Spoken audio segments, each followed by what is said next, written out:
अस्सलाम वालेकुम, मैं मुनीर अहमद। आप देख रहे हैं मेरे YouTube channel Munir Gill official. तो आज हमारा मैच है हार्ड बॉल का और ठंड भी काफ़ी है और मैं जा रहा हूँ खेलने मैच बाइक पे। ये पैड भी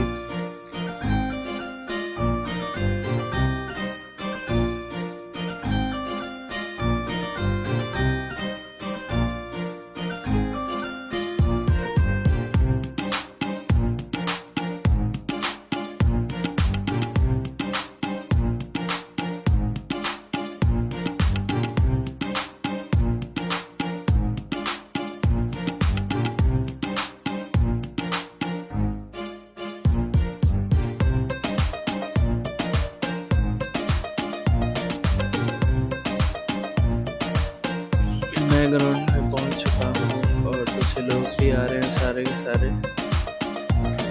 और फाइनली मैच होगा थोड़ी देर तक, फिर आपको दिखाते हैं।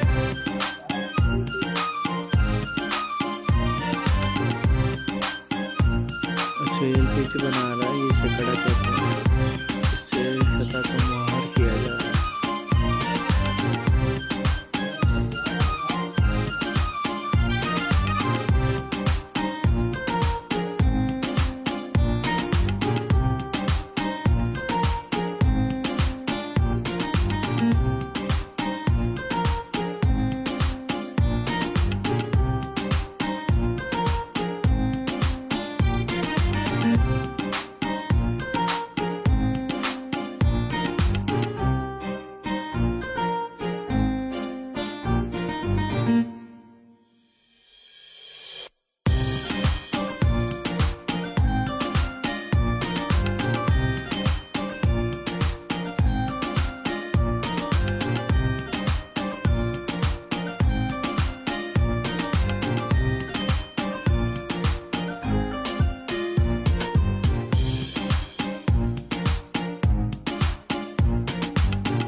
आती देखना आंदा और आपा देखना की शाबाश शॉट होगी पुत्र तेरी। आप बाला ना सारे हमारे चौका हो गया चौका की रिलैक्स हो गया। शाबाश शॉट आ गई बच्चे, शाबाश। नहीं बाज हो गया। शाबाश शॉट होगी पुत्र तेरी। आप बाला ना सारे हमारे चौका हो गया चौका की रिलैक्स हो गया। शाबाश शॉट आ गई बच्चे, शाबाश। नहीं बाज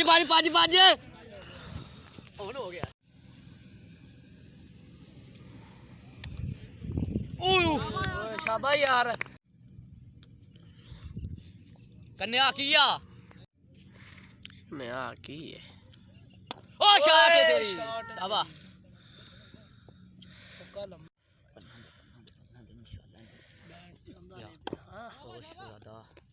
ताके किने बती पैसे हां आ ना इधर देख। शाबाश शॉट हो गई, हाला चार हो जाना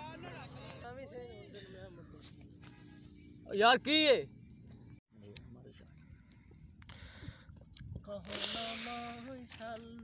बच की गेम बात है। ओ शॉट है पुत्र तेरी। नहीं बस गट्टा ना ते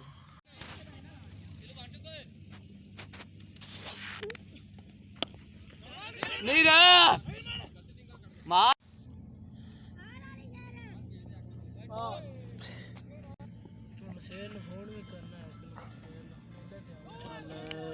अल्लाह ले निक्का हैगा कोनी अज ओए ओंदे तू ओ कानूनी ओ शाट है तेरी इंज गेम कर वेख के गेम नु किले उसे मार ओ कौडी होनी चल 4 हो गया चल चल चौका हो जाना हो गया चौका हो गया की हो गया चल चल चल ओए तेरे